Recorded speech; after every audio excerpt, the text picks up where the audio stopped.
thinking about how we make disasters profitable, wondering what it would take for us as Bahamians, as a nation, to stop losing every time a storm hit and start building smarter? What if resilience wasn't just a buzzword, but an opportunity? Preparedness requires intentional thought. And when preparedness meets opportunity, that's when success really happens. This is something to think about with Dale Happy Knowles. Something to think about with Dale Happy Knowles. What we think, we become. What we radiate, we attract. What we imagine, we surely can achieve. Let's change the narrative, 242.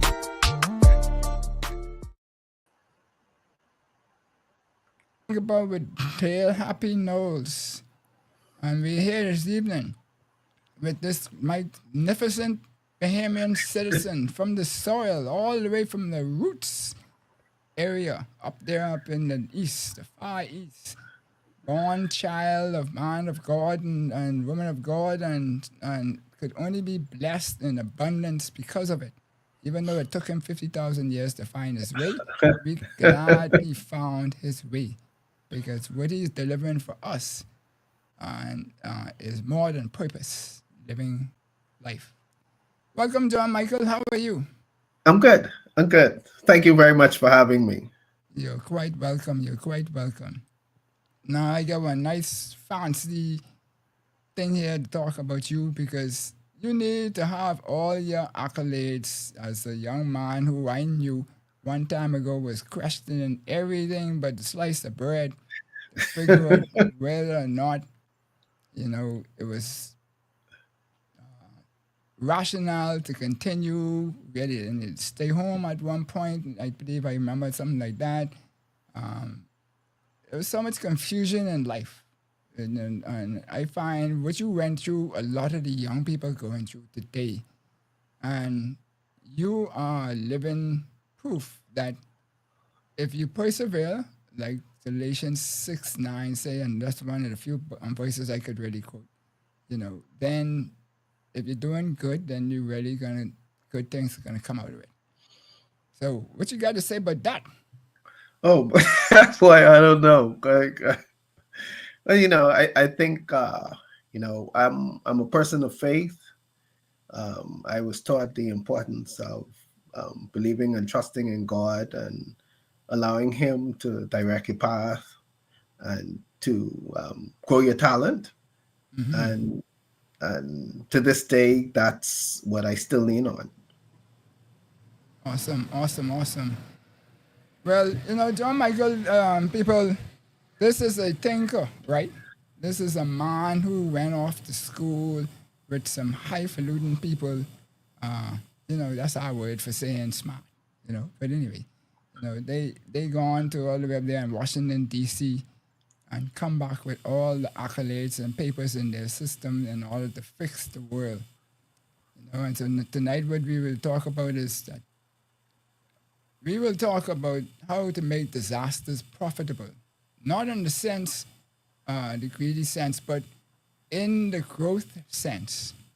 How we can turn crisis into opportunities and resilience into wealth for the people and for the nation. And joining in this conversation with all of his nuggets of wealth and experience, because if you look at his bio online, you will see this young man, don't mind the gray on his head, he's dead young, right? Right? Compared to me, relatively speaking. And so for what he's accomplished, he's young. That's why I'm saying that, right? Many people twice his age hasn't accomplished what he's accomplished or contributed. Let me say contributed, because I know people like him and myself don't like the word say would be accomplished, right? But what we contributed to this society is enormous. And he could touch on whichever part of that he wants to touch on. Maybe some of the one or two projects that really inspired him, just to set the stage for us. Oh, okay. So I currently the president and managing director of Veritas Consultants Limited.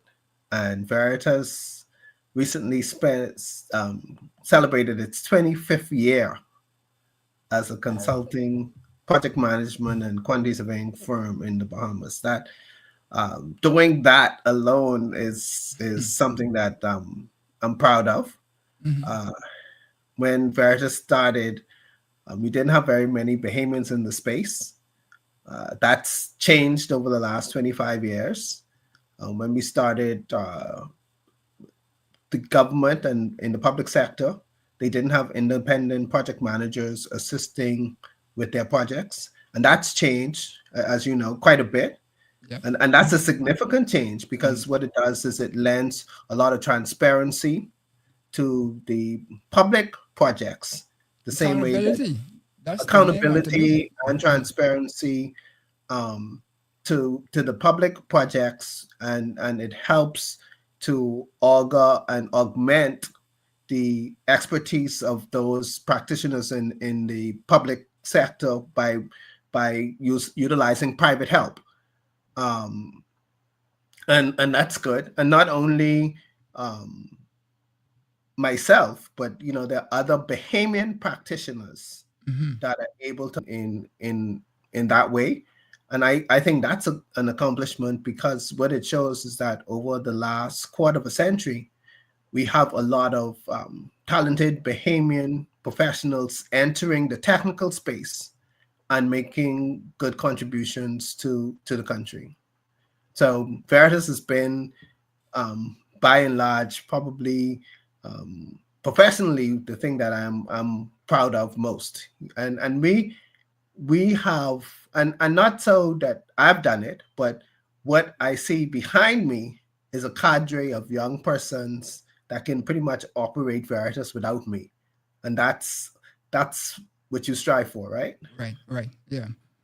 Because if we even look at some of the big businesses in the Bahamas, I don't want to call their names to show any negativity to them, because some people would take it by me saying it as negative.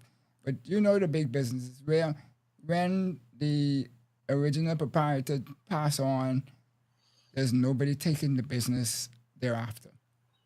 I give you a prime example, like right now my cousin does a version of EK Knowles construction, but my father had airport roads, and my brother and myself were in engineering, but we were in different fields of engineering. So when people used to encourage us to do that business, and none of us wanted to do that, we wanted to do our own thing. And when it became a time, then he couldn't do, then the business just closed down, basically. Yeah. And that happens across the board for many areas. Yeah, but we've been at Veritas. We've been very, very deliberate. We've been able to establish a mold of training that helps us to recreate our expertise. And because we're able to do that, we're hoping that down the road, those that are new in the space at Veritas 10, 15, 20 years from now, they would be the owners doing for others what we've done for them. Right. Awesome. So on the screen, we have here a quote from the author of Cost of Vision. Cost of Vision. I don't know if you read the book yet, but basically it speaks to, and that's how I started my business, actually, when I was doing it before I took on the consultancy with Oika, was that it teaches people how to, we like to look at the top line, the revenue. And we always say to grow your business, you got to look at the revenue and so forth, and keep focusing on that. But you don't have control of the revenue. You have control of your costs. Right. So in this book, it speaks to how you can control your costs in order to make yourself profitable, which is the mindset behind the title of the show. And it teaches you a lot of things. And like in my last year or so at Telco, I applied a lot of it to take costs out of the business. And so we took millions of dollars of costs out of the business, and so forth. And so I'm looking at that for this show to say that if we do things differently and focusing on ourselves versus focusing on what we don't have control of, we could make storms profitable. Yeah, nobody wants them, etc. But they don't have to cost us what it is costing us. So, Right. what are your thoughts on this quote? Well, I think one of the things that, and I can only speak of my experience. I was fortunate or unfortunate to be at the forefront of Hurricane Dorian. You know, I was asked by the Prime Minister and the Cabinet of the Bahamas to assist with what was at the time, and I think probably still is, the most catastrophic natural disaster event Recorded. recorded, right, in the recorded history of the country, right? And one of the mantras that was pervasive amongst the response team and those involved with Hurricane Dorian is the need to think different. And think different in the sense that the way that we approach preparedness, the way that we approach response, the way that we approach recovery, it all has to be different. Because invariably, if you think short term in preparedness, recovery, or response, Right. there are long-term consequences for what it is that you do. And if you look at what has happened since Dorian, both in the legislative space, both in the preparedness space, both in the approach from a policy perspective, what has happened since Dorian has all been geared towards strengthening our ability as a nation to be more resilient, to sharpen our preparedness, quicken our response, and of course, strengthen our resilience. And when those three things happen, we are in the long term better for it. Right. Cool. So you talk about preparedness, right, and so forth. And so, when we talk about it, it requires intentional thought, right? So preparedness requires intentional thought, and where the real solutions, successes begin. So, do you think we overlook the real value that could come from building resilience intentionally, And or have done so? my surprising answer to this question is no. And I'll give you Sure, a please story. do. Yeah. I'll give you two stories. One, we got assistance from one of the countries during Hurricane Dorian, and they were giving us some technical assistance. And they came in October of 2019.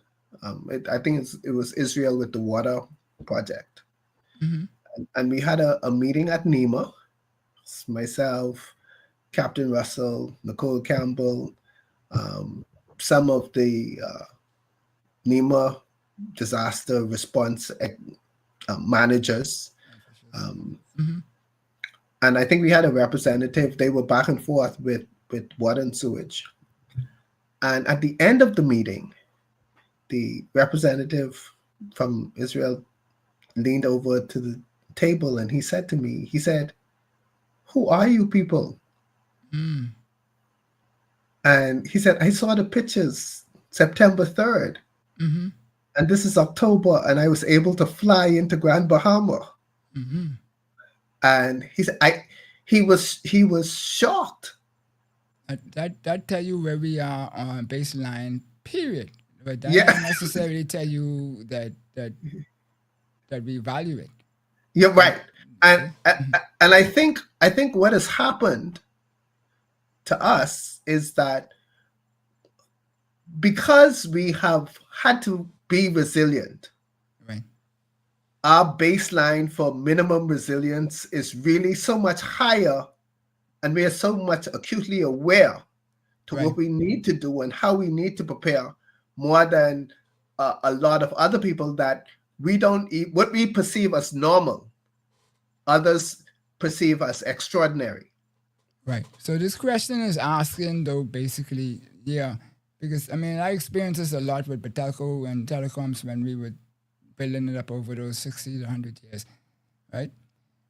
We are so much higher than most people around the world, even though our general public don't believe so. Yeah. But we have a ceiling that I would say that we're not even in the top 50 percentile. Like that's how much better we could have it in our little Eden here. But and that's only because we do things when there's absolute need, but we don't do things consistently to build up to our total potential. I mean, that's my thought, and so that's the mindset behind the question. And I think, and I can understand that, for some that seems to be the prevailing thought, that we take a lot of things for granted, and maybe we aren't as prepared, or we aren't as resilient as we could be. But honestly, I believe our baseline is high. Our baseline for resilience is high in the first Yeah. instance. And then the second instance is, there are some cost factors that we have to be Yeah. really aware of. I mean, we by and large have to accept that, there are certain vulnerabilities that we have to accept. But do we? We live in a very vulnerable area of the planet. That's the first thing. The second thing is climate change, regardless of what side of the fence you're on. Whether you believe it's real or not, something is certainly happening Yeah. that has caused the frequency and the intensity of these storms to occur. And because that is occurring, the probabilities for us being impacted, given our vulnerability, Right. that seems greater. Yeah. So I I agree with think all that. I think at the baseline, we have an acute awareness that, hey, we can't take not being aware that we have to build things right for granted. But at the same time, building right and building for absolute resilience, those two things, as you know, those are two different things. Those are Yes. two different things. Yeah. Yeah. Well, and that's part of the picture right there, right? That we have to deal with, because why say we're not even close to our potential? Is we talk about storms, Dorian being the best or the biggest on the record of our recent records, etc. But before we really capture a lot of these things, you had storms like the Miami storm and some other storms and stuff like that. That the damage we really, really haven't captured. So we really don't know what the true damage was to the whole Bahamas compared to say Dorian, etc. So, but the point is that the number doesn't make the difference. What makes the difference is that these things happened from the early 1900s, and so we are now Right. in the 2025s, whatever. So, 2020. So it's 100 years later, and have and we we learned from it as we should learn over 100 years to be closer to our potential? Right? and I think through successive storms, based on the response, I think that we continue to learn, and that's been my experience. Right. Okay. I think that what is happening is, as the storms pass, we are, like, everybody is now is aware that you have a great area in Grand Bahama it's a flood zone. You know that New Providence is prone to flooding. Yeah. We Queen Smith. know, yeah, you know that um, certain areas in the country are lower than others, and these things have actually been mapped now. Right, right. You know about we're more aware about things like coastal erosion.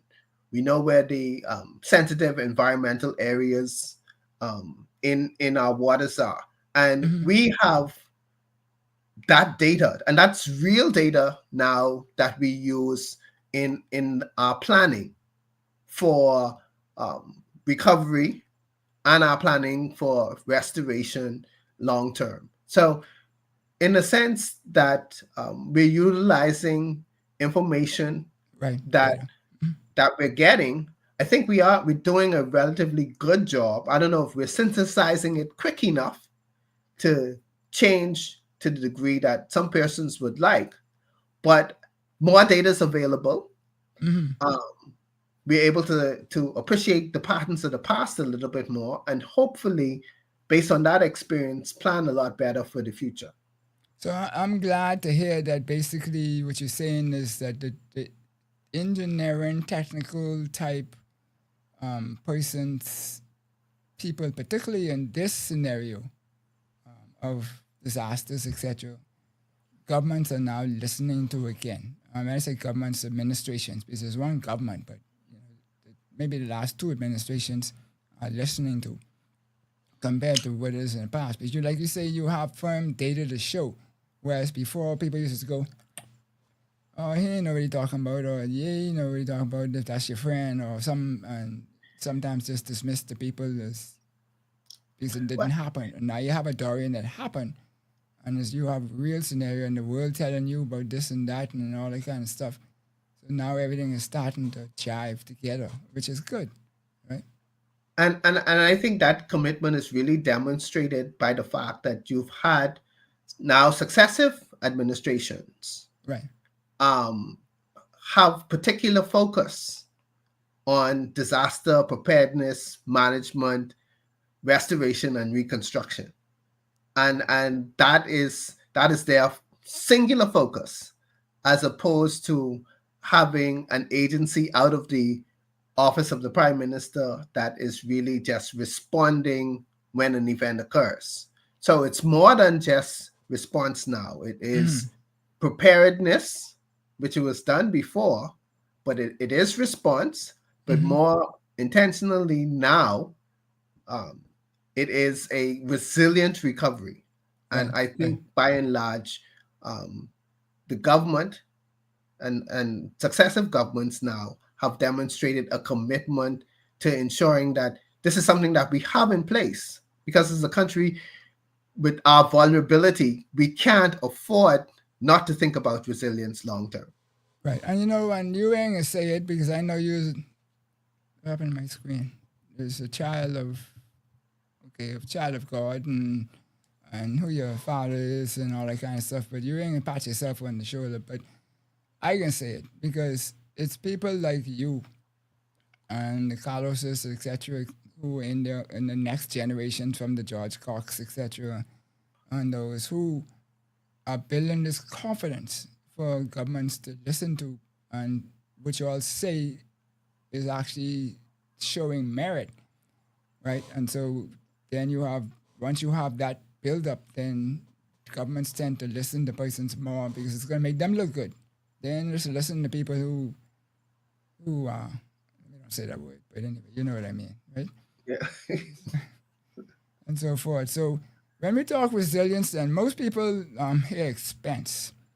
How do we help Bahamians from homeowners to policymakers to start seeing resilience as an investment Oh instead of boy. expense? And this really is where the rubber meets the road, right here. Yep, yep. That's right up front. Yeah. This and this. So there are a couple of factors that are really impacting the way we go about resilience. So, in the disaster space and in environmental and water resources management, Mm-hmm.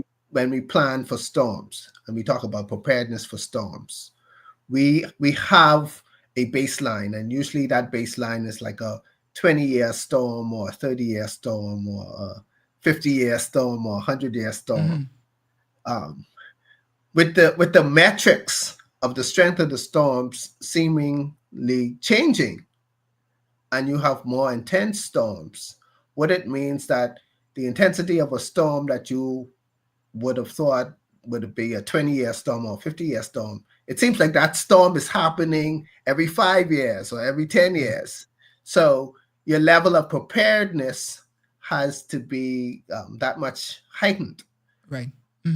So given the fact that your level of preparedness has to be that much heightened, that means in your building structures, in your design, things that you would have taken a risk on, now you have to consider as real factors in the way that you design your building space.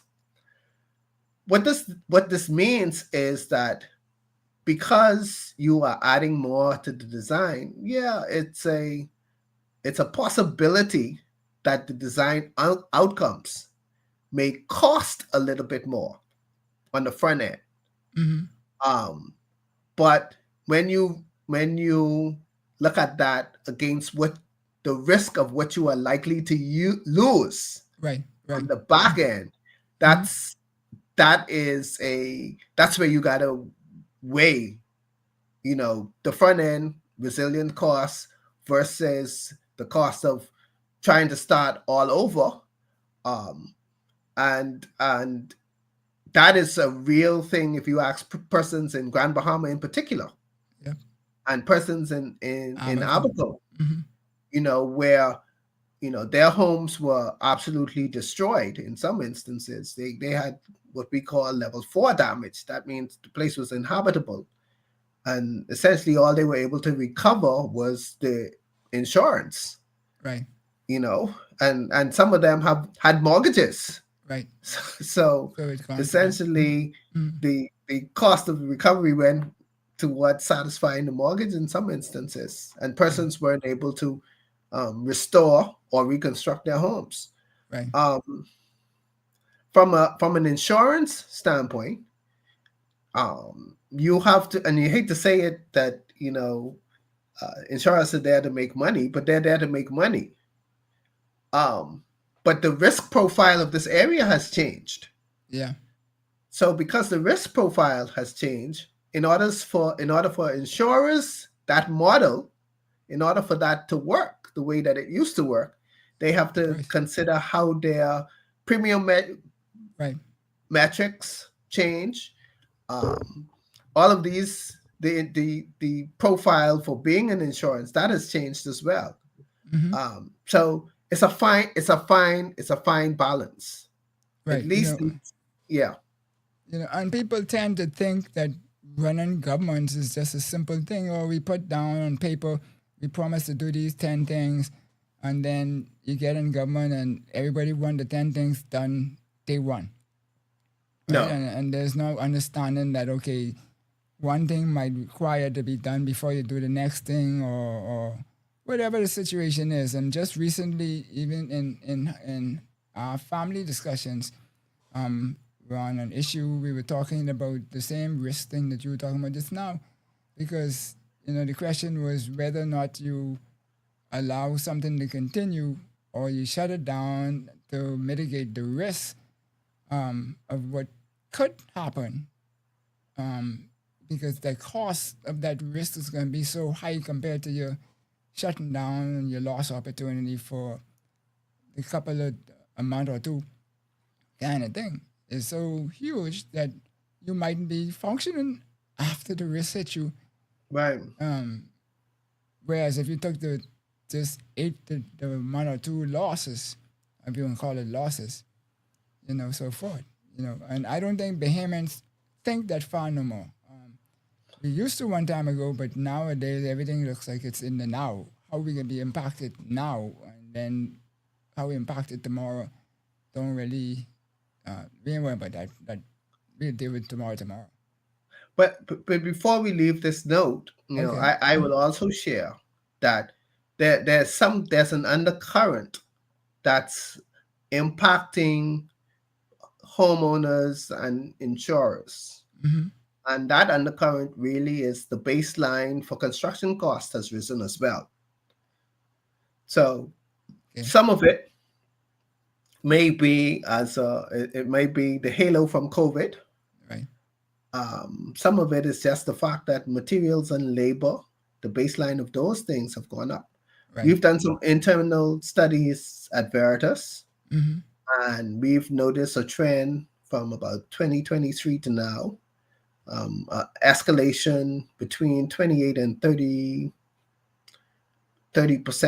in base construction cost. So what that means is it's more expensive to build. Mm-hmm. So that means because it costs more to do, invariably insurance costs more. And if you're barely qualifying to build a house, some of the more resilient things that you ought to be doing to strengthen the house, to strengthen the resilience, that becomes harder and harder and harder to do because you're trying to stretch that dollar. So, and that's what happens. So my thing on that is this, right? The Pennant administration, in their wisdom, would have painted a picture where everybody could have a house with a yard with a white picket fence, maybe a dog and a cat in the car. And that's how we should live, right? Somebody said to me the other day that our vision has been we wanted a Honda and now we want an Acura, right? A job and a Honda, and a government job, a Honda and an Acura. One of the two of them. So things change. But my thing on the whole scenario is, as you mentioned just now, is that, okay, so the cost of living has gone up. That tells me now that my $100 that I had to build still is my $100 to build. All that means is I can't build the size house that I wanted before. I have to now shrink it down so I could continue to keep those features that is going to be resilient for me to make sure I can maintain keeping my house. Because if you cut out some of the things, like I'm now looking to see whether I need to change my windows and doors out for hurricane impact, or hurricane proof, whichever is the right one. Hurricane impact. I haven't done the research on that yet, but kind of thing. And then how high of impact does that give me? Because we on the hill and get the brunt of the storm. I put up my shutters during this last thing that passed that people were saying was nothing. But if you was here by me, you would see that no, it wasn't a nothing. Because if I didn't put up my shutters, I would have some broken glasses. That's one of the limbs and stuff that was outside that hit my shutters, right? When I went outside and moved some of them, I'm sure some of my glass would have been up 20 years or 40 years, would have been broken, and that was money, a risk that I could have avoided because I put up the shutters. So I'd see it's the same scenario. We need to invest in these things. So in the newer affordable home scenario proposed by this administration, and in the repair scenario of the last administration, so hurricane resistant windows, those are standard. Impact resistant glass, that's standard. That's a standard in the affordable home. 40-year Is it shingles. in the code? It isn't in the code. Okay. It's standard. It's standard. A practice. Okay. Yeah. Underlayment, bitumastic, self-adhering underlayment for before you put the shingles on. Right. That's standard as well. Those are best practices that have been adopted. Right. And those practices have been adopted with a view of resilience in mind. And what that means is shingles are at most rated for 110 miles per hour, 120 miles per hour. That's what the manufacturers say. Right. So in the category 3 or 4 storms, it's a probability. There's a likelihood that the shingles could blow off. But with the self-adhering bitumastic underlayment, ice and water shield or tough guard, that's what it is. If the shingles blow off, the roof is still sealed. Right. So you don't have water pouring into your place. With the impact resistant glass, it's hurricane resistant glass. It's pretty much the same thing. Better protection for the windows, so you have less damage. But some people still cover their windows, still have shutters. But the fact is that those are resilient things that have been added to even the basic model for affordable homes. Right. This sounds like a 2-hour show. We're going to have to do this in 2 parts.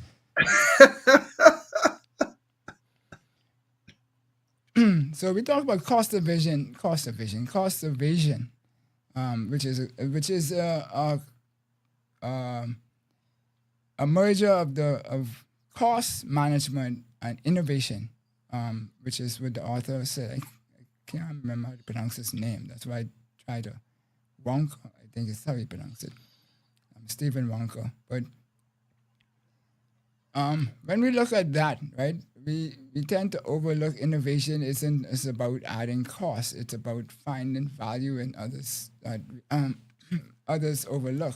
So you've led some of the largest infrastructure projects in the country. What's the cost of not listening to engineers and planners, of ignoring the building code, cutting corners? And I think even after Dorian, there was a governmental commitment that we were going to revisit our code again. And I'm not going to say who code was first, because my brother and I would have this argument left, right, and center. So I said that Florida followed our code and then we flip-flop, etc. And he says, no, it's the other way around. I tell him it depends on when you start. But anyway, so, but basically let's focus on the question. Okay, so let me deal with the code question. Okay. What we found really in Dorian is it wasn't really the adequacy of the code. It wasn't an adequacy question Deficiency. as much as it was as an enforcement question. Right. So during our inspections, for example, we had cause to find that people would use the wrong fasteners, didn't have the right amount of nails in the fastener, or use the wrong nails, or didn't use the fastener at all. That's why I say the people we don't pay. Yeah. We don't listen to what the engineers say. I'm using engineers for the whole scope, not just the formal engineer. So it was really an enforcement issue, an enforcement issue. If there are environmental studies that say the land is low-lying, right? You need to build at this height to be at or above mean sea level. Right. We can't go, well, hey, we can't afford to build that high. And then when the storm comes, those are the houses that have 6, 8, 10 feet of water, and you have to go out in boats to rescue people. Yep. And it's immeasurable. The cost could be, and we're still recovering. The cost is immeasurable when we don't follow the code, when we don't follow what the best practice is, and when we don't incorporate lessons learned from previous storms. Right. Yeah, I mean, if you in a flood zone area that's prone to flooding, and you in a storm and you've experienced a storm and your house has gotten washed out, why restore it at the same height? And it might cost more, but if there's a probability of another event, what does that mean for you? That means we build sidewalks in the bush and figure out the water supposed to still drain, right? Yeah, so there are recurring consequences for when we don't listen. Well, first of all, there are recurring consequences when we don't plan properly, when we go against best practice, when we don't evaluate existing practices with a view of optimizing them and making them better. This is an ongoing thing. Right. And we should make real research of these things with the view of constantly improving what it is that we do. It isn't a matter of solving the problem in the space, because development and construction is ongoing. So you're Right. always changing the environment, and every time the environment changes, you need to reevaluate. Right. What we experienced in New Providence late last month, early this month. Right. 20 years ago, it probably wasn't to the same degree. But we've changed a lot of the physical space. And what that means is, because the physical space has changed, Right. we need to go back, evaluate the change, note the impacts, and develop strategy for dealing with is here present, anticipate likely changes in the future, and plan for those likely changes while mitigating some of the existing problems. Right. That's what we need to do. Yeah, and so a prime example of that is you could go back to Hurricane Jean and Francis. I can't remember which one of them it was, but Francis and Jean, yeah. Yeah, but the transformation happened for telecoms, or in telco in particular, because what happened was there was a strip, and I'm not going to say which one of the communities it happened, but basically there was a strip of houses which was built by the same contractors. And they put in some places, they put the hurricane straps on, but they didn't fasten it. If that could mean something, that's like, okay, you put the shoelace in the shoe, but you ain't tie it, right? Kind of thing. Right. And so forth. And so just about every one of those roofs came off. Wow. And it is said that from some of the witnesses that one of the roofs hit the guide wire on the tower up there in North. And so once those guide wires pop, then the tower will come down. And I still have a picture of that tower. But if we had invested in doing the things that we say we were supposed to do it right, then maybe a roof might not have hit the tower, and then you would have had the cascaded effect of lost opportunity, because communications went down in that area, and that. So that means that the economy failed in a big way, because nothing happens in the economy without communications, right? You're limited to your voice, kind of thing. So forward. So those are real things that we have to look at. And I'm saying that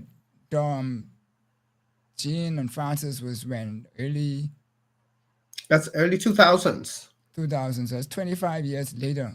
And Yeah. you're still experiencing in places where people are not doing what we're supposed to do. We're not complying. It's 20. I think it was about 20 years ago. And then the thing is, the cost of infrastructure itself is escalated like all of the other costs, Yeah, right? But plywood is a prime example. You could just use the Yeah. cost of plywood to tell you what the rest of the construction Yeah. cost is. So I think we have to find the most economical, resilient solution. That's what it is. The premium resilient solution is get rid of all the overhead stuff and put it underground, right? Some people say, oh, that's the premium solution. But that takes right. That's real significant costs, real commitment, and to do it, real inconvenience. Right. So if you remember what we went through with the roads. Yeah, very much so. Listen, that still the shake through my body when I was sitting in a building to listen to that all day long. Yeah. The changes and the challenges and so forth. But John Michael, the question is, how do we fix without just blaming the system or blaming the mindset or blaming somebody? Because in the Bahamas we like blame somebody. We don't like to just focus on the input. okay, we like to look at output and so forth, but we need to look at the input to figure out what we need to change. And so with cost ovation, that's part of what the author is saying in that book is that, okay, yeah, there's certain costs that we have to mitigate, but that don't mean that all costs have the same priority, right? And you talk about some things, it's not that some of them things you need to spend the money on and some you might just have to eat for the time being. But we don't have that culture no more. We want all done now. Like you Right. have an endless extension from the bank to just do what you need to do. And, my good friend Marlon always talk about, this borrowing has a price Yeah. and so forth. So when we look at this picture, how do we fix this mindset to want to cause people to be compliant so they could understand that they could be profitable in themselves, their house, if they were to do these things up front and make that sacrifice, they can continue. I mean, I use a prime example of governments changing every 5 years. That all we're doing is building up the foundation, and then we say, oh, we don't like how the foundation looks, so we wipe it out. And then you build up the foundation and wipe it out, build up the foundation and wipe it out. We never get to be above the foundation because nothing is continuous. So we coined the phrase while I was at NEMA, while I was in the disaster space full time. Okay. And the disaster space, and this was after listening to a myriad of complaints. The talk shows went crazy Yeah, for after sure. after a storm. You never do enough. It's never enough. It's never fast enough. And you just accept that that's you're in the space. But we coined the phrase that we all NEMA. And what that means is that every citizen is a disaster person. Right.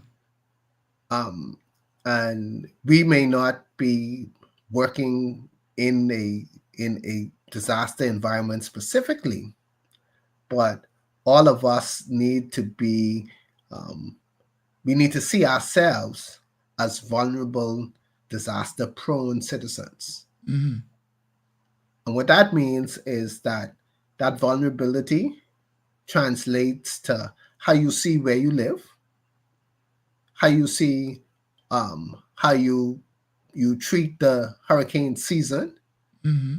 Just like how it's like we go to the beach from Easter Monday to National Heroes Day. That's our beach season. Yeah, that's like how that's our beach season.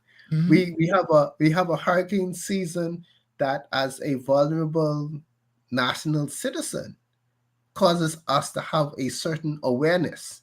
That means that there have to be size D batteries in every house and size C battery in every house. There's a transistor radio. More and more, there's a generator in the yard. There is a disaster preparedness plan. There's Ziploc bags for passport. These are essential to every home. And what that means is, because we see ourselves as that disaster citizen and realize our vulnerability, we think differently, singularly. And then that collective thinking kicks in. Right. We all know that we need these things. And there's constant reminder every year that we need these things. And once we are thinking about that at home, that translates to how we are thinking on the job. Right. If I'm in the bank, what does that mean for protecting my work? What does that disaster preparedness means for protecting the space that I work in, at the bank, at the insurance company, at the various offices, right? From a technical perspective, all of these things carry over. And really it starts about how we look at ourselves and how aware we are as individuals in a vulnerable situation. How do we cope with that vulnerability as a matter of course?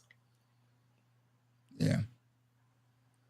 And then Well, you don't see the system, no. because all of us, we realize that we are the system, and Well, some our of us realize that. yeah, but some of us do now, and but I can assure you, you talk to people, and you talk to people in Abaco that have gotten the brunt Yep. of the most previous storm, more, and their sensitivities are really, really heightened. You know, not until you lost Very much so. everything. You know, Because sometimes we were talking to somebody the other day, and somebody just mentioned something, and the person was tapping on the person next to me and saying, "No, don't talk about that, don't talk about." And and I pan around the room, I could see somebody getting really uptight in their quietness, and so I understood what the person was saying, but I don't. I mean, I'm an observer, so that's just me. People say I was supposed to be a police, but I don't know about that. But the bottom line is, not everybody is over that. We're still suffering the trauma of Dorian and COVID. The stresses from those people are still shell shock. Let's call it that. no, but I would go for it. I think people are still recovering from Joaquin and Matthew. Wow. You you had Hurricane. You had Dorian. We had there Joaquin, Irma, Matthew. People still haven't fully recovered. That's a serious thing. And I think the psychology of storms. Right. I mean, the physical toll, it's easy to measure. You drive around and you see that. But the psychology of the storm and the effect and the impact of that psychology on your citizenry is something that we have not measured. You know, people have lost homes. They've lost legacy homes and legacy properties that haven't been restored, and you gotta deal with that. Yeah. Yep. I deal with that on a daily basis with the homestead, my mom's homestead. So, I know how she feels about that and the condition that is in compared to, so like you say, it's stress. Yeah. So when we talk about intentionality now, because I really see where we have to bring you back, right? Because we ain't even halfway through what we need to talk about. But building smarter, not bigger. Success happens when preparedness meets opportunity, but preparedness requires intentional thought. So you often say that success isn't luck, it's structure. How do we build that intentional structure into national planning, not just into projects, so we stop resetting every storm? Well, the first thing is we all got to agree what the national plan is. Oh boy. That's You mean national plan? Take the color out of it. Yeah, we and as a culture, as a people, and I'm just talking from a physical planning perspective. Right. That's not a policy statement. It's not meant to be a political statement. Right. We all have to agree what the national plan is for physical facilities in this country. Once we agree, we have to agree standards for those facilities. So all airports have to meet this standard. They have to be this. Right. They have to be this resilient. This is the level of resilience for airports. All of them must have it. Right. This is the level of resilience for clinics. All of them must have it. This is the level of resilience for hospitals. All of them must have it.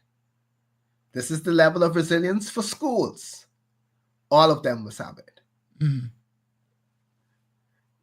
These are the national guidelines for hurricane shelters. All of them must meet these guidelines. Right. And if you start with the things that are common among us, and let's agree what those standards are for those things, then at least at a national level, with national infrastructure, we meet a certain baseline. Right, right. So we know that we can take care and at least shelter the most vulnerable of our people. And and that's a start. That's a start. And then you can drill down into now that we've modeled it in the public sector. Let's see how we can move that public sector model into private sector thinking. The You risk see? advice. That's right. And then you go. That's right. You go to those that are developing new subdivisions and say, look, this is the new baseline for subdivision planning and development in this country. Houses have to be above the flood zone. Right. You see? They have to have this level of resilience. Impact. And the thing is, you really can't force people what to buy for their house. Right. You know, you can't force people to buy certain things, right? But you can make very persuasive suggestions for them. Right. So my brothers always say to us, the government could yes, the government has the obligation to protect, but they say the government has the obligation to protect you from others, but it can't protect you from yourself. Yeah. And so forth. So there's also people's side, as we talk about citizens taking shortcuts, skipping inspections, building without guidance. We talk about some of that already. How do we help people understand that cutting corners up front often costs them more? Right? Well, yeah. Well, this comes back to, I think, I hate to say, our nature is such that, you know, we as human nature is such that if we can get away with it, we can get away with it. Okay. We need to make sure that we have and maintain a certain integrity in the built environment, particularly at the level of at a regulatory level.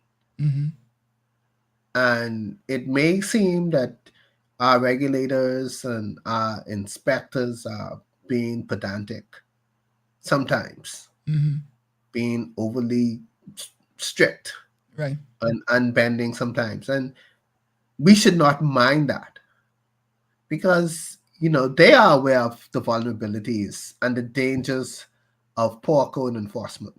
right. And I'm of the firm belief if you fail to enforce the code, and if persons fail to, there should be penalties either way, for both ways, right, for persons that fail to enforce the code, and for persons that are seeking to circumvent it. Right. to circumvent it. There should be, and if it's found, so you should have a record of who inspect every house. Yeah. So my thing is that you should take your mind out of the point that you're looking for the shortcut to save yourself a couple of dollars, because a prime example is the chair, the simple chair. You trust sitting on that chair, you ain't gonna fall on your backside or your back and mess you up and all that kind of stuff. Somebody had to do something to provide that confidence in building that chair.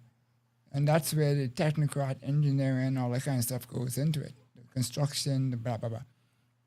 It's the same principle with these. So you have to, if you, John Michael, is saying to the general public that these are the things that you really need to be focusing on, and you need to invest in doing this up front, and then this is going to cost you to be profitable in the long run versus getting hit with these huge costs afterwards.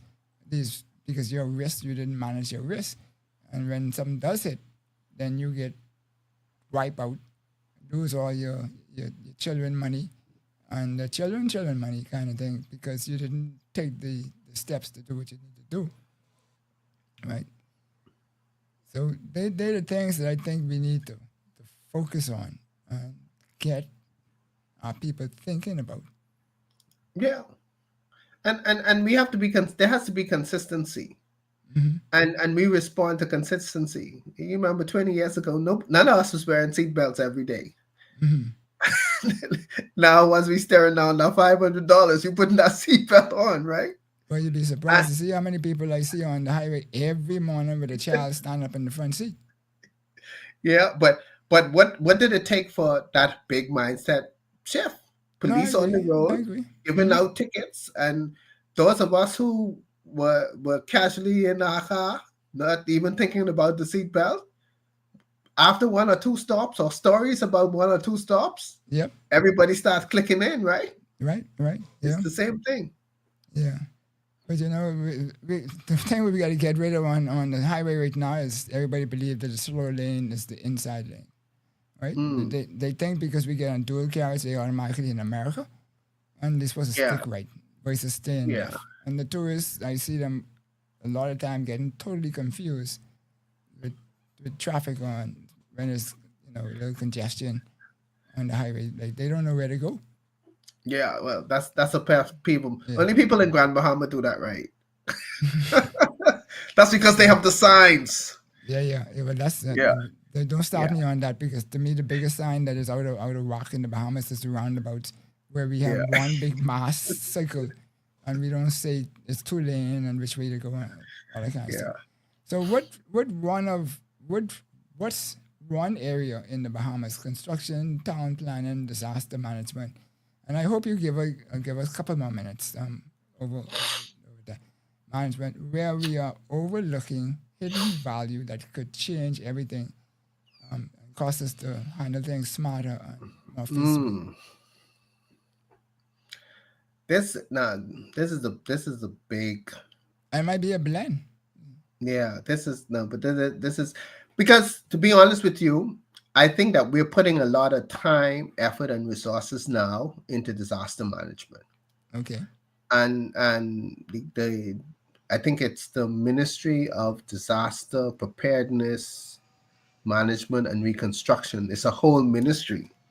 So here it is. We have a whole arm of government just focusing on disaster management 24/7, and that in itself is in response to the fact that in time past, the value of having that agency was probably overlooked. Right. So we answered that question by actually creating the ministry.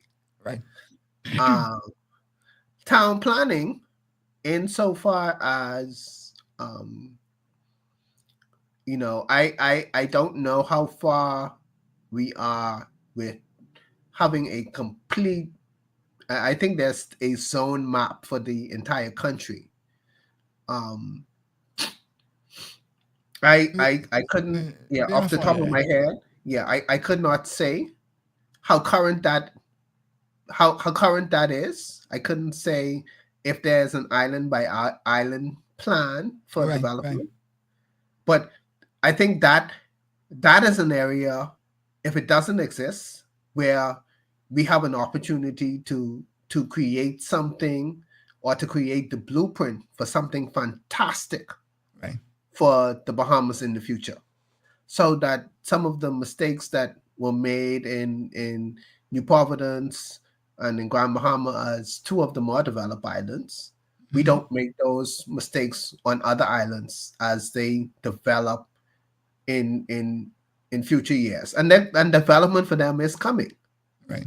We're developing infrastructure on all of the major islands. So we need to be in the front of the planning, not behind, or not responding to somebody else's plan. We should have the plan. We should be dictating. Look, this is how we want Auckland's and Crooked Island plan. Right. This is how we want to make one of. This is what we want on this particular island. These are the zones. Don't wait for the hurricane to hit or something to happen, and then say you got plan. And we should not be responding to plans. We should be proactive and planning. Right. I think that construction follows what is going on in the marketplace. our ability to develop or not to develop is really a function of the resources that are available and the economic environment that allows construction to take place.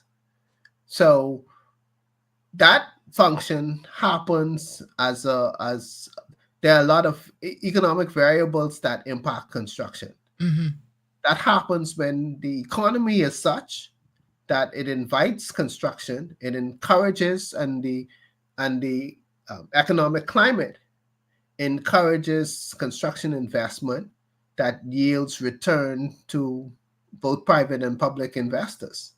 So construction is the least of the three.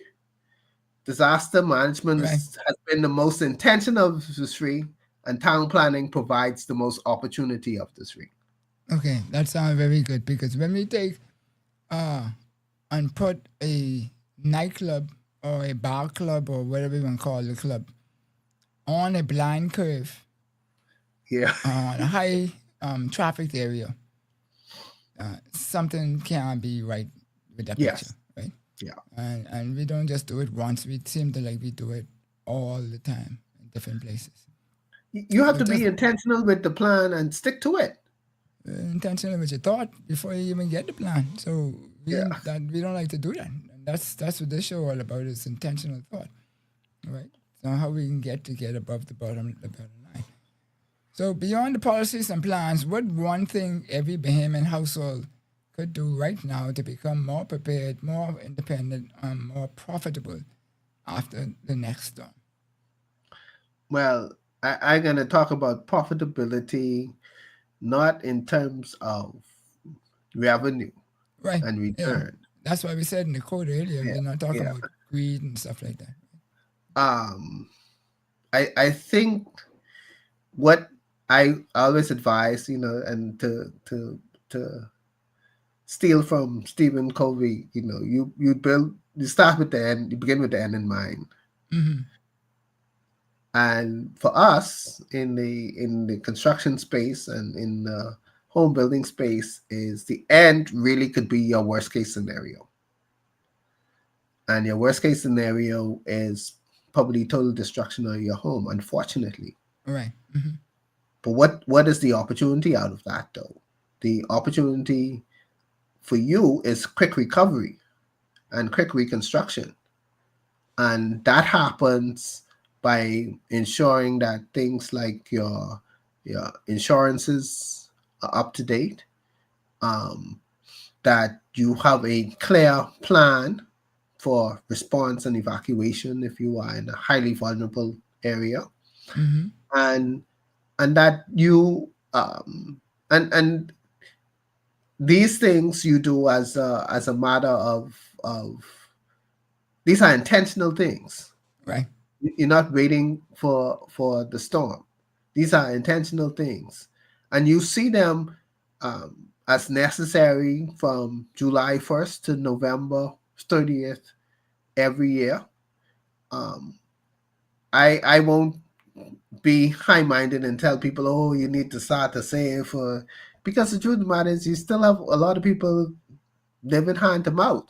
Right. Right. But even in that scenario, you have to see protection of your property as an essential, and do that second only to protecting your life, Right. right? So you do what is best to preserve your health. You stay in good health, and of course you apply whatever resources that are available to you to protect your property. So my uncle George Victor Cox, the considered one of the premier, if not the premier, structural engineer in his time here in the country. When he built his house, he wanted to take advantage of the view. So he has huge sliding doors all over the place, etc. So you could maximize the view. And he put in his house sliding doors that you needed to get the backhoe to help you close when they were a little bit off hinge or something like that, that's how heavy they were, right?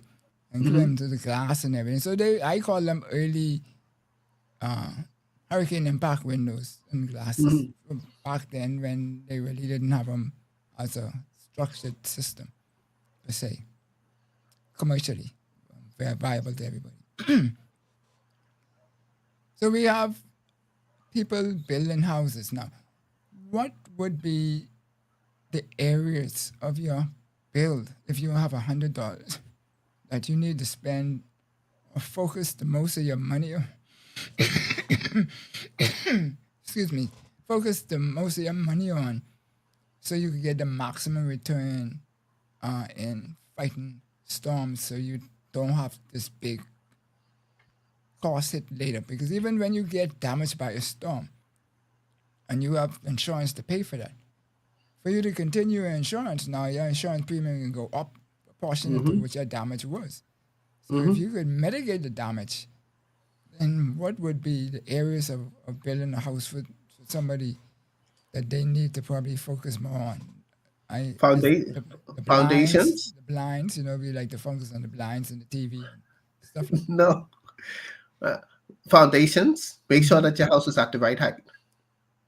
Make sure that your foundation is properly built and not prone to subsidence damage.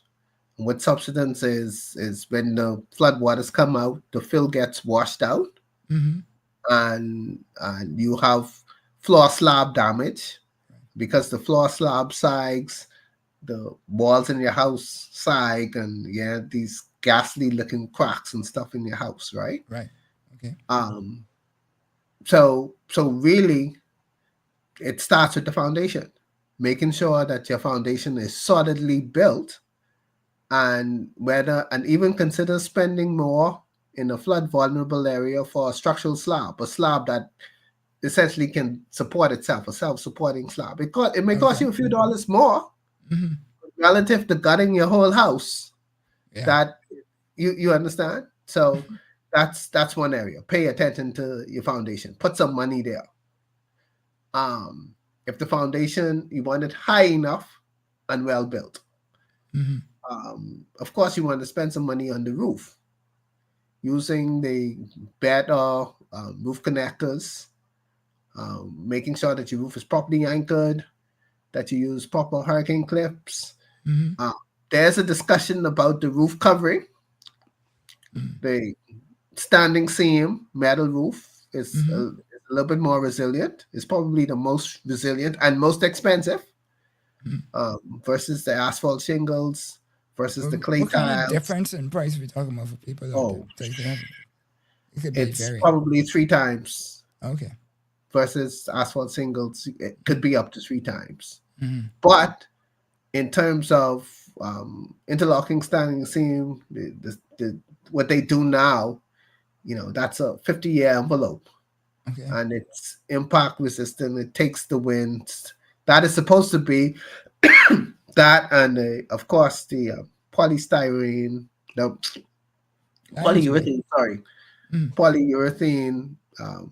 spray foam roof that sticks down.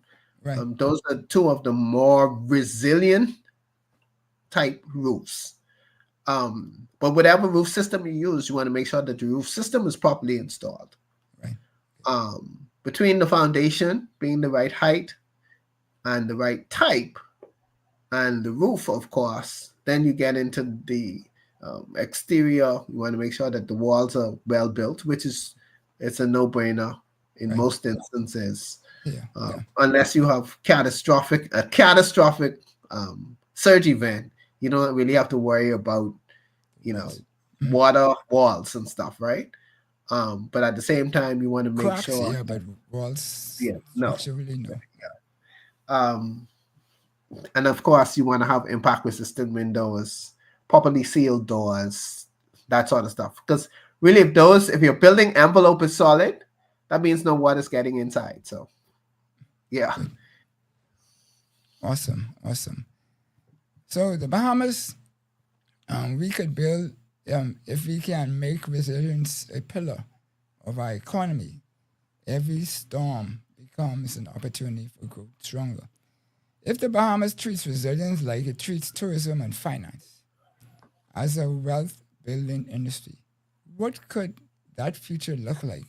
Could preparedness itself become a pillar of our next economy? Well, of course, getting to resilience can be. Okay. Um, and what this means is once if we have resilience defined as um, meeting a bare minimum for flood levels for the types of structures that we build. What that means is that existing structures that don't meet that criteria, those structures have to be upgraded. And what that invariably would do is that would cause some activity in construction. And what it means for new structures, of course, is that it means that as those structures are built, you have uh, higher skilled, better technical persons in the building space, Mm-hmm. building better homes, better end structures for our environment. And once we're able to do that, um, what that translates to is a safer space for persons that may be here during an event. So it carries over. It's more comfort for the citizenry. It's an opportunity to upgrade some of the existing. It's an opportunity to improve on what we plan to do. And once those two things are in place, what that means is you can imagine a project where you retrofitting all the homes that don't have impact resistant windows. Mm-hmm. That's something for the tradespeople in construction to do. If you think about adding basic solar as a resilient feature, there again, that's something for people in that space to do. So of course there's economic opportunity that can be generated. Of course, along with that economic opportunity though, you have to have the means and resources to provide access to your citizenry to take advantage of these resilient initiatives, you see. So when you look at that, then that just spurred the thought in my mind that Money got to come from somewhere. money got to come from somewhere. But we keep talking about giving everybody an acre of land and this and that, and everybody else talking. What about if the government was to devise a structured system whereby it can provide incentives in building homes where it will not fund, but what's the word I'm looking for? It will contribute towards your homes having the impact windows, etc., that you talked about, right? Well, So that one would of, spur that incent those areas to those mechanisms to be put in the homes upfront. one of the ideas that was floated, um, similar to um, national insurance, is you can probably have some sort of public vehicle, Mm-hmm. some fund where your citizenry, everybody invests a little bit in the fund, Right. and out of that fund, persons, yes, either borrow to make their residences and properties more resilient out of that fund that everybody contributes to. Of Right. course, you know, and this is really at a very high level Yeah. Yeah. Yeah. that It makes sense. Yeah. Mm-hmm. no, and everybody contributes to the fund. But there again, that takes real thought in the first instance, how the mechanisms will work. Mm-hmm. Two, we have to see we everybody will have to be committed to contributing and operating the fund. Mm-hmm. And three, we'll have to agree what the minimum standards are for each class, Right. how the funds out of that funds are accessed, Mm-hmm. what you can actually use it for, and of course you'd have to put the infrastructure to properly police a vehicle like that. Yeah, but you know, everybody wasn't in favor of national insurance, and so now that you have it, multiple years Yeah, later, they don't want you to get rid of it because but you know there they there are benefiting from so it, many social things that right? we for want of a better word need or should contribute to. People say you have national insurance, and then there's the argument that you should be doing it for healthcare. And then the argument is that you do it for healthcare. Natural disasters is something that impacts the whole country. You should do it have it from a disaster Yeah, standpoint.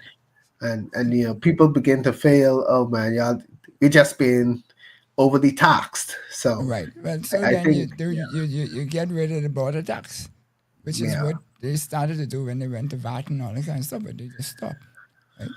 They stopped downsizing the border tax.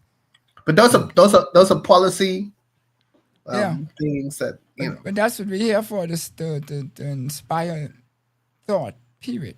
Whether it's a yeah. policy, whether it's the worker, whether it's the child who in school who trying to figure out what they want to do in life, XYZ, etc., all those kind of different things, right? And so forth. So, the main question of the evening. If you had to leave one guiding principle for Bahamians to make disaster profitable, what would it be?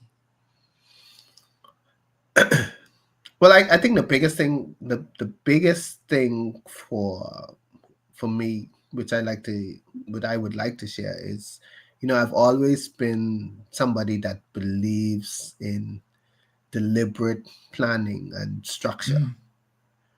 And I think that's our biggest thing. We have our end goal as a social collective is to build an environment that is sustainable and that loses nothing, or loses very, very little as a result of a disaster. And that only happens when we recognize what our most significant vulnerabilities are and plan our mitigation around those vulnerabilities. And that is something it that we commit to as a people. And as a people, when we make that commitment, like we started this show that says that our resilient baseline is high. Hi. That's something that we did culturally without thinking, without planning. We did that because we had to. And we should continue to And look at some of the we things. strove to it too. That's right. We strove to be We better than the Bahamas. and that is something. If somebody had said in the 50s this is something that we had to do, I can almost guarantee you we would be fighting tooth and nail to get it done. But Yeah, because we recognized collectively that it had to be done, we did it. yeah, And that we did it is something that we have to feel good about ourselves. We have to cultivate that. We have to build on that. And when we build on that, we make a firm commitment to see ourselves as setting ourselves apart in terms of resilient construction in the region. And once we do that, that's something that's something for us to brag about. That's yep, something for us to brag about, that we could take a Category 5 storm and in 6 months have every road yeah, clear. That's yeah. something to brag about. And have And all the lights on. backup functioning and what have you, right? That's right. Yeah, that's good. Yeah. And by the way, there were people like my uncle who was talking about it in the 50s and 60s, but at that point in time, our mindset wasn't there. So we are growing people as a country and as a nation, and we are. It's not as bad as people think that all is lost, etc. We have great people in this country providing services. Some get paid more than they provide the service for, and many of us get paid less than what service we provide. But that's for you to decide who fits in what bracket, right? And so forth. So John Michael Clarke, the son of the man above. I'd like to really, really, really thank you for taking the time and giving us the sacrifice of another half an hour or thereabouts to actually put in some of these things. Yeah, we drop a lot of questions to Not a fit problem. in, but we'll have to bring you back at some point in time. I know you're a busy man. It took me forever to get you here in the first place, but busy productively, because we got a lot of busy people who ain't productive. And Oh boy. appreciate you for all of that.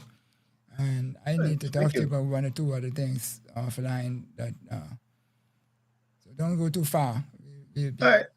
with you Sounds in good. 2 seconds and let you go to that lovely family you got and them nice piece of pork chop and Yeah. thing I that stopped eating pork years ago. I know, I just why I say that, right? Waiting for you.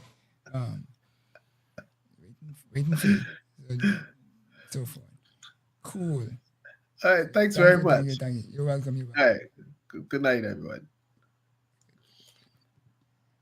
So, folks, you've been watching something to think about with Dale Happy Knowles, and we hope you enjoyed the show and you found some nuggets in there. If you did, hit the like, share, and notify button so that subscribe so that you could get all of the shows without having to wait for us to tell you when they're coming on. You're here every week. And this is what the new built environment is about, building scenarios where we could be sustainable for generations to come and improve our quality of life. So until next time, next week, same bat channel, we'll be back here with another provocative conversation to help us stir and spur new thought, because we like to pause, think about it with intentional thought, and consider where we go from here. Enjoyed the show? Then subscribe to us for more educational and inspirational content. Ring the bell so you never miss a show. Let's change the narrative, 242.